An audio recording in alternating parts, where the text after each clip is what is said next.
tricking my slacker coworker into sabotaging himself. I work in an office with a guy I'll call Seth. Seth is that coworker. Lazy, always passing his work on to someone else, and somehow always getting away with it. He spends most of his time on his phone or takes bathroom breaks every 10 minutes. He's the kind of guy who shows up late, makes a lame excuse about traffic, then disappears for a 2-hour lunch. For the past 6 months, I've been his favorite target. He'll send emails asking if I can help out with a project, but what he really means is do all the work while I take the credit. I've complained to my boss a couple of times, but somehow, Seth always weasels his way out of trouble.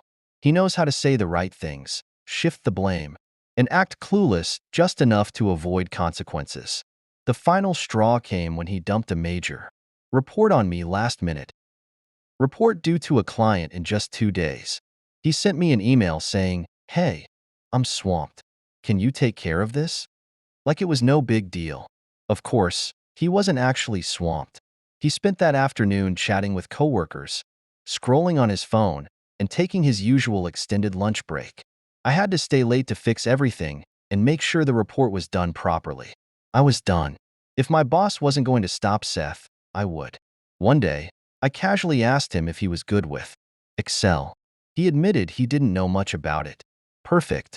The next time, Seth dumped a bunch of spreadsheets on me. I agreed to help, but this time, I embedded a series of hidden formulas into the documents. They didn't look suspicious, just enough to mess with the numbers in a way that someone who didn't know Excel wouldn't notice. The best part?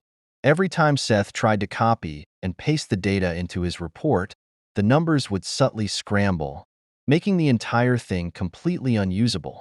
The day the report was due, Seth slacked off as usual, assuming I had handled everything.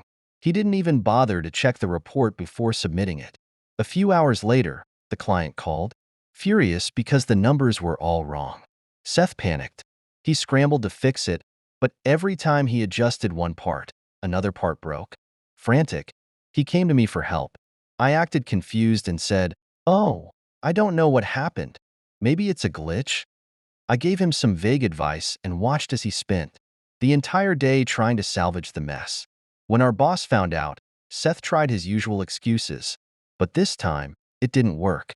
He got chewed out for screwing up such an important project and was put on temporary leave without pay. After that, he never tried to dump his work on me again.